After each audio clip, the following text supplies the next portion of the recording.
O Tribunal de Contas diz que o Serviço Nacional de Saúde está falido.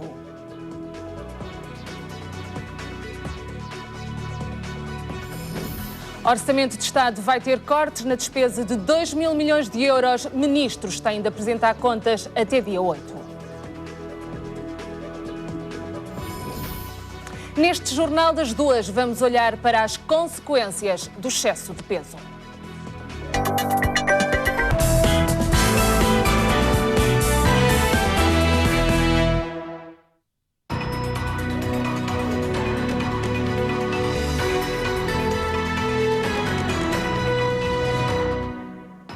Boa tarde.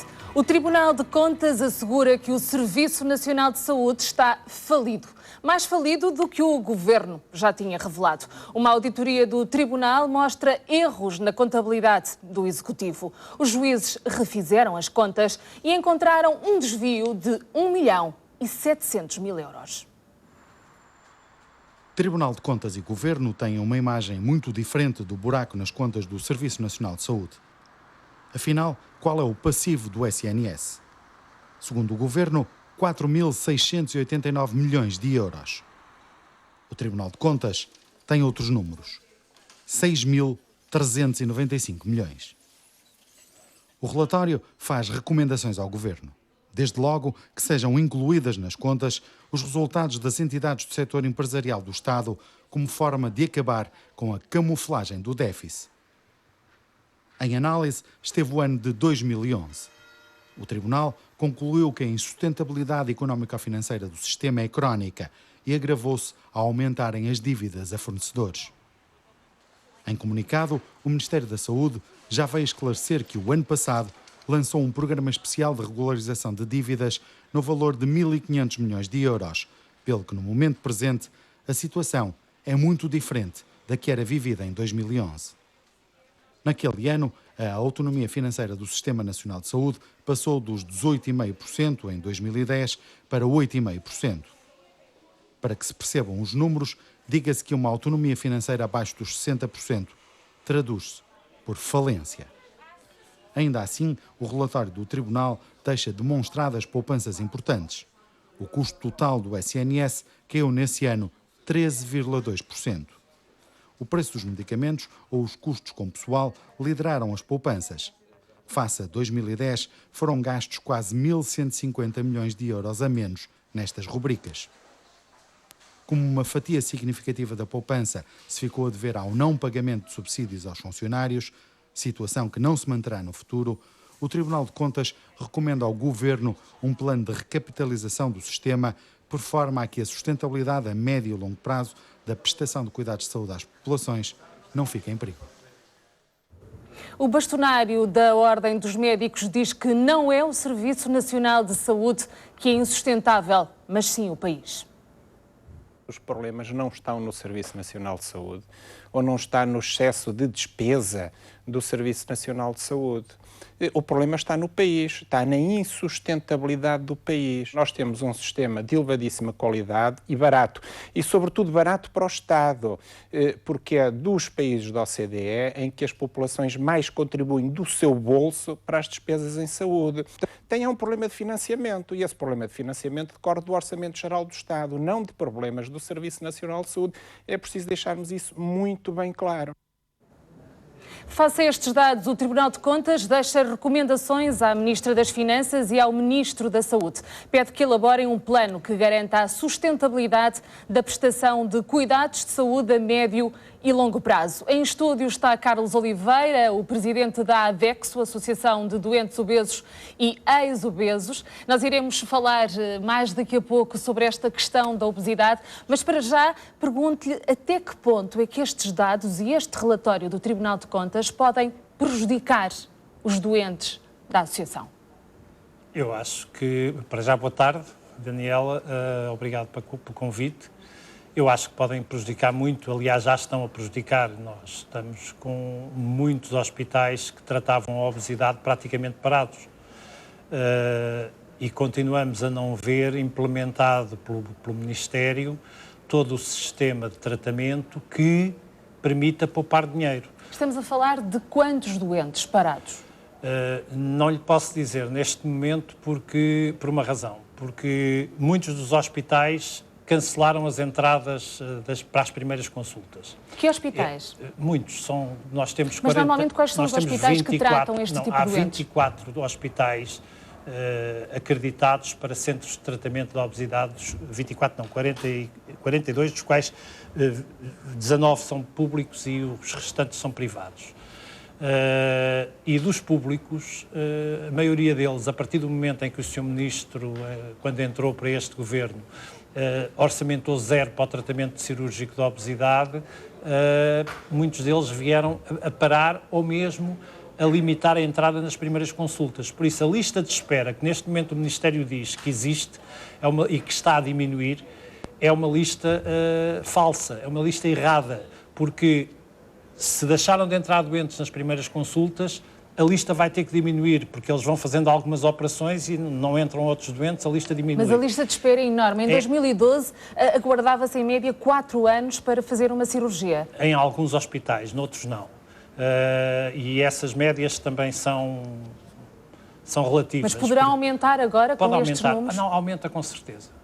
Aliás, ela já é maior do que estes números, porque, como lhe disse, como não há entrada de doentes em muitas das consultas dos hospitais, a lista de espera está a diminuir, mas é uma diminuição falsa. Mas não podemos esquecer que os doentes obesos e os grandes obesos são considerados doentes prioritários. Nós estamos a falar numa questão de vida ou morte. Estamos a falar de uma questão de vida ou morte e estamos a falar de outra coisa. E eu, já agora, aproveitando o tema, quero dizer que não entendo, continuo a não entender, como é que a ACSS trata um assunto que tem um estudo elaborado, talvez dos melhores estudos na Europa, sobre o tratamento das doenças acessórias, que diz que nós estamos a gastar cerca de 600 milhões de euros ano para tratamento das doenças acessórias nos obesos e não faz nada para erradicar este processo.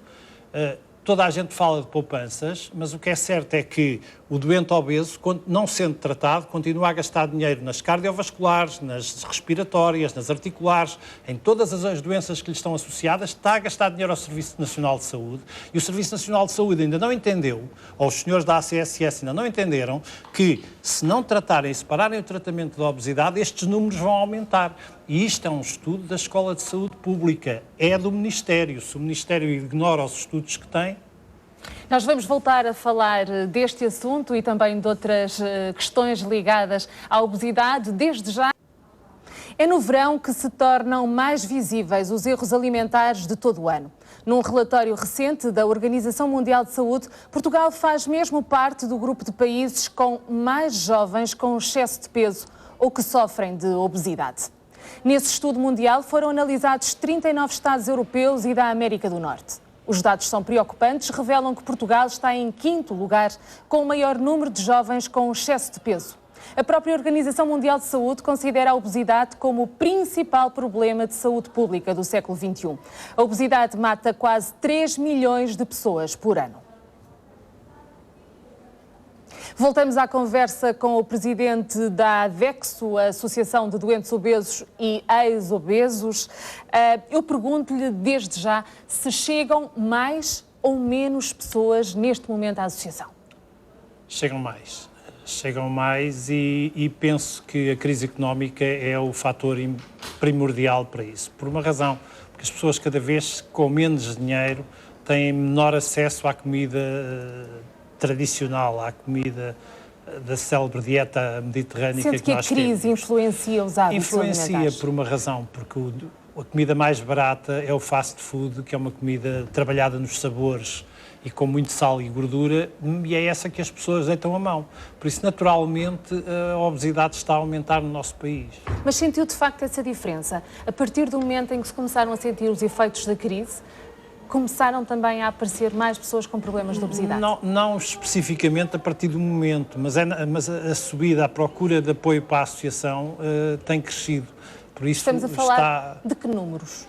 Quantos associados tem a ADVEXO? A associação tem cerca de 3.600 associados no país inteiro e ilhas mas não são essas pessoas, não estou a falar desse número, eu estou a falar dos contactos telefónicos, dos e-mails, de todo um conjunto de perguntas que nos fazem, de pedidos de apoio que nos fazem, que são... E em que ponto é que as pessoas chegam à associação? Normalmente já vão quando estão outros problemas associados, porque à obesidade vêm outros problemas, não é? Tensões altas, diabetes, os triglicéridos altos. Portanto... As pessoas chegam à associação por duas razões. Primeiro, porque não conseguem arranjar emprego. Porque este manifesta-se mais rapidamente do que as doenças acessórias. O gordo tem, por natureza, um bom estado clínico até muito tarde e em determinada altura da sua vida dispara tudo. Dispara a diabetes, como disse, disparam todas essas doenças. Agora, as pessoas começam a querer perder peso porque vão a concorrer a empresas e não arranjam emprego apenas pelo seu aspecto. Não pela sua competência, por aquilo que sabem fazer, mas apenas pelo seu aspecto. E aí sim, este tipo de discriminação é uma das razões que vem até nós, que as leva a vir até nós, para perguntar onde é que se podem tratar, portanto, quando o que é já que podem passaram fazer. por muitos outros sítios e estágios na vida. Exatamente.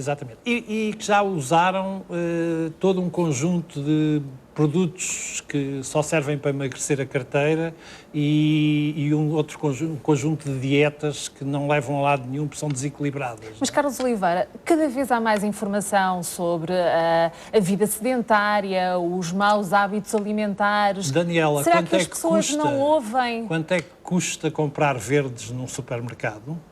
Já fez contas a sério? Quanto é que custa comprar a comida tradicional que se possa manter numa família relativamente grande durante um mês? E quanto é que as pessoas estão a ganhar ou estão a perder neste momento? Acrescendo ao facto de que muitos dos nossos associados, mas mesmo muitos, estão sem emprego. E tudo isso pesa? Tudo isso pesa porque, por muito que a gente queira, a obesidade a este nível é uma doença com cariz social.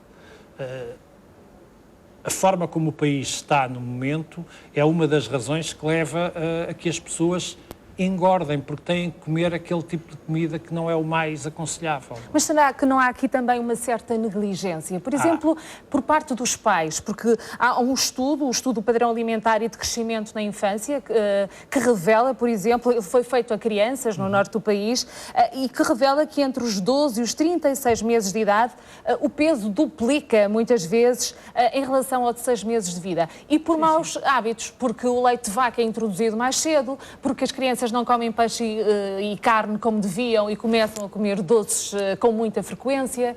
Exatamente, não há... Temos que pôr as coisas nesse pé também.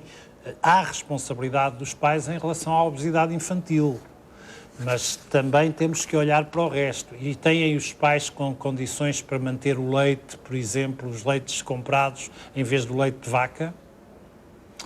São perguntas que nós deixamos no ar, quer dizer, não é fácil, é um problema que não é fácil de combater e que só com uma política generalista em relação aos processos alimentares no país e ao tipo de vida das pessoas, continuamos a dizer, eu ouvi vários políticos no nosso país dizerem que foi um erro já assumido o diminuir os rendimentos das famílias. Os rendimentos das famílias também aqui vão obrigar a gastar mais dinheiro. E também aqui se estão a refletir-se. Muito obrigada, agradeço a sua presença nesta tarde informativa. Muito obrigado, nós BRTP também. Informação. Obrigado.